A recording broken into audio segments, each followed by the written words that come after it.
2 episodes after the conclusion of the siege, we arrive at Runner. After Season 1 of Atlantis had ended, the creative staff looked over things, and one of the things they decided was that, well, they just don't know what to do with Ford.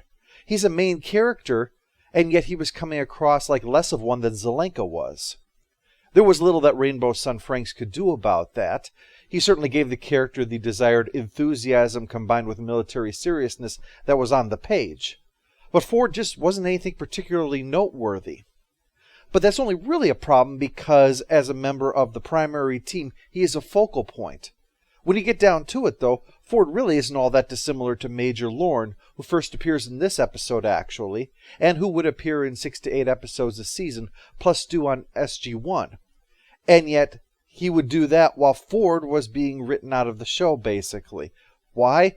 It comes down to dynamic, I think. SG-1 had the combination of military plus mouth, military plus brains, heart plus brains, military plus alien, which proved to be a really effective ensemble as the core of that show. Atlantis started with military plus flippancy, alien plus heart, brains plus mouth, and military plus enthusiasm. And the last one clearly doesn't add much there. Replacing him with military plus alien moves it back towards the overall collection that SG-1 had, but not duplicating it. Thus, Ford has to go. Now, they could have promoted him, the character, while demoting him, the actor, by making him captain and in charge of his own team. So that would keep him, like Lorne, as a recurring character. Because again, he doesn't really differ from a lot of these other soldier-type characters around here. It's not as if he's one-dimensional or anything. He just doesn't contribute much in his current role. But instead, they had a different idea, as we've seen. The idea was to send him off on this new arc. But unfortunately, that didn't seem to work out either, because he appeared only 2 more times after this episode, and that was it, unless you want to count him appearing in a dream. I'll get into why I think that was the case at the end, but for now, let's get down to the actual episode. So Major Lorne is grumbling because when he was told about this opportunity to visit strange new worlds and fight alien threats, he didn't think that'd mean playing bodyguard to a botanist. Luckily for him, he's in the teaser, and more importantly, not scheduled to die ironically during it, because that means that they're going to find a vital clue. In this case, a dead Wraith. And sure enough, in a nearby tree is Ford, sporting a do-rag to let us know that he's the new badass Ford. After the titles, the Atlantis team quickly confirms that it was Ford, because the enzyme sac was removed, and he's the only one we know of that joneses for the goo inside of a Wraith.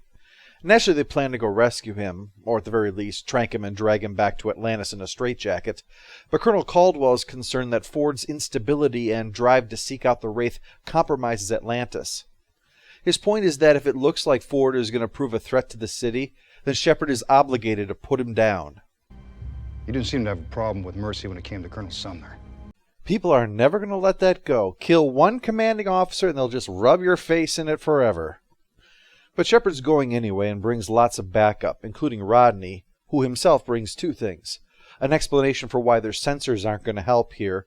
The planet's atmosphere allows high levels of UV radiation through, which are absorbed by the local plants, which will interfere. He also brings a phobia about getting cancer from the UV rays, so he will be your comic relief.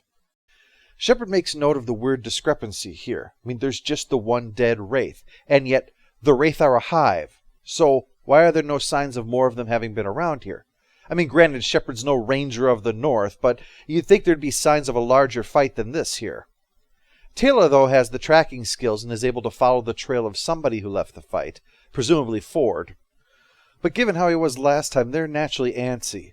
And so is Lorne, who figures that since they're not building a fusion reactor or trying to hack through Wraith security programs, that Rodney's primary use is going to be to hopefully talk Ford down. Well, if the thing they see out there is Ford, then this plan is obviously flawed, since whoever's out there runs off. Either it's not Ford, or Ford's terrified of them, or he remembers that Rodney mostly just made fun of his lack of brains. Well, this'll prove Rodney wrong. Ford's found a way to hide from the Wraith on a planet filled with radiation. Ha! Who's the dumb one now? Shepard and Taylor's work isn't going too well either, and I feel I can safely say that because both of them are shot. That's usually a sign things have gone bad. It is a stun hit, which is somewhat better, and not the color that the Wraith used, which improves on that substantially. They come around tied back to back in a cave, so this must be a caveman nearby going through their stuff. You might want to be careful where you point that thing. Looks like you got the safety off. Do I look like an idiot? I've seen Die Hard.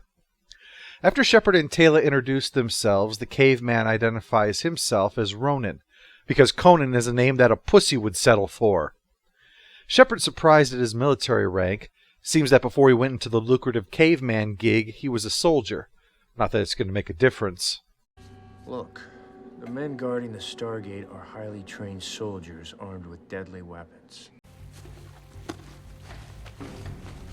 And some of whom apparently have a side job making meth.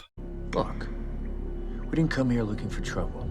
We just came to do the Stargate Shuffle. Taylor explains they're just searching for a friend here, prompting a flashback for Ronon, who's being chased by a Wraith, who looks very similar to the one we saw dead. And besides the whole albino dreadlocks fashioned by the Matrix look, of course. He's injured and runs into Ford, but he's still prepared to fight. But Ford actually saves Ronon by gunning down the Wraith. Ronon mentions seeing him, but is still not convinced that they're not worth killing. Not a whole lot to do when you're a caveman. Kill, crap, masturbate. Sometimes more than one at a time if you've fallen behind in your daily routine. Meanwhile, this isn't exactly Rodney's finest hour. Between the fumes of his homemade sunblock and the radiation suit, he's on the verge of passing out. You must really be some kind of genius. Something has to have kept Colonel Shepard from shooting you all this time. You're new here, so let me explain. I do the jokes around... Oh, shit! Luckily, it's just Ford using a Wraith stunner, which is a relief. You were only shot by a psychotic man hopped up on alien enzymes. Of course, Ford insists that he's perfectly fine, and him finding McKay is just him hooking up with a good old buddy. See, in Ford's mind, he's fine, better than fine. Everyone's just scared of him for no reason, and scared people annoy Mr. Triggerfinger. So he wants to prove that he's fine by taking Rodney into the woods at gunpoint. And that's a phrase that's never ended tragically ever. Meanwhile, Taylor has worked herself free, untied Shepard, and he's able to get the drop on Ronon. But all Ronon wants is to get through the gate, and Taylor pieces together that he's a runner. When he was taken during his planet's culling, the Wraith started feeding on him, but then stopped. Now, some have said that it's because he can't be fed upon, but we see later on that that's not true, so there has to have been some other reason. It could be that whatever Wraith sense is, he didn't taste good. And this was 7 years ago when the Wraith were in general hibernation, and so humans were plentiful. So instead of eating him, they put a tracking device in his back and began hunting him for sport. Though it's not really much of a hunt if you have something on there to lead you right to him. I mean, what are your other games? Target practice without shooting yourself? This does fit the Wraith mindset, though. I mean, just think about it. Humans work to domesticate animals so that they would be less reliant on hunting them. This was when the cutting edge of science was thinking about something before you actually did it. With their technology, the Wraith could easily have bred humans to mature rapidly, be docile, and maximize the pleasure of feeding upon them. Instead, the Wraith have chosen an existence where they go into hibernation for long periods of time. Why? Because they actually like the hunt. They like grabbing humans that run wild, and they like the looks of fear or defiance on their faces. It's not enough to be at the top of the food chain. They want their prey to be fully aware of their place within it. So hunting those like Ronon brings the greatest thrill, a powerful human that learns that when the Wraith are coming, his only choice is to run. Ronon tells the story about one time he stumbled accidentally into a village. He stayed one night, but even that was too much. The Wraith found it and destroyed it. They keep their prey alone and afraid. And that's going to be important for next time. 7 years of this has made the prey pretty cunning, so Ronon manages to stun both of them again. But when he comes around, Shepard offers to bring Carson here to remove the tracking device. And Ronon says if he can do that, he'll help find Ford. Carson is as happy as Jack O'Neill at the meeting of the Technobabble Society. He's got to perform surgery on an armed man holding a hostage in a cave while Wraith are likely on their way at sunset. Hopefully no one makes him do it on a unicycle, too. But that's still a picnic compared to McKay, who's stuck in the woods with an armed madman that happens to be lost, especially since McKay suffers in the diplomacy department, so this quickly turns into a heated argument. And as with all therapy sessions, it sooner or later leads to the gunplay. But that's their breakthrough moment, and Ford is ready to come back, both mentally and back to Atlantis. But first, he needs to rescue Shepard and Taylor. This is his way to prove himself to everybody.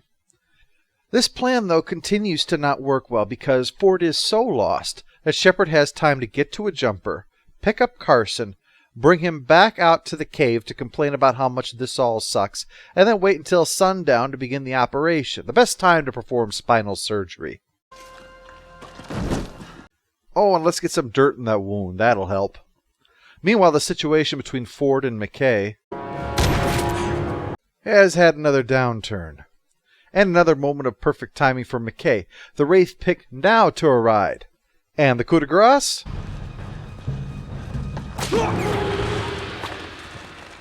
I don't think the smartest human in the Pegasus Galaxy is going to live this one down easily. That makes him easy pickings for Ford, who's planning to kill him over that disagreement. But luckily Ronon has recovered from surgery enough to engage in a melee fight. Especially impressive when you consider that he's doing this with a roid-enhanced super soldier. Oh, a knife. The way this day was going, I was really expecting a lightsaber at this point. Shepard shows up to end this standoff, but with the Wraith distraction, Ford slips away and then deliberately jumps into one of their beam-me-up beams. The rest of them manage to escape, though, with Ronon, but there's bad news for him. His civilization has been completely wiped out. But now he doesn't have to worry about those unpaid parking tickets anymore. I mean, that's been gnawing at him the whole time. Runner introduces us to our new main character and informs us about his unique relationship to the Wraith, which will color many future events, including our next review. So it goes without saying, it's a must-see. As for Ford, as I said, the reason I think the arc was aborted is apparent here. As much as he was fifth banana on a team with only 4 people, there's a certain degree of emotional investment in the character, and seeing him like this was just hard. It's a good idea in principle, but I think they had trouble getting behind it as much as they wanted to, especially with a new character stepping in to further alter the dynamic of the team and introduce a variety of new story options. With that, going back to revisit a plot line that they were struggling with naturally leads to Ford being left in limbo. Don't undo it in case someone has a good idea with it, but no idea winds up ever coming. But as I said, it's because Ronon will bring in a great deal of both character influence and interaction, as well as story ideas. And again, we'll see more of that in action very well in our next outing, Michael.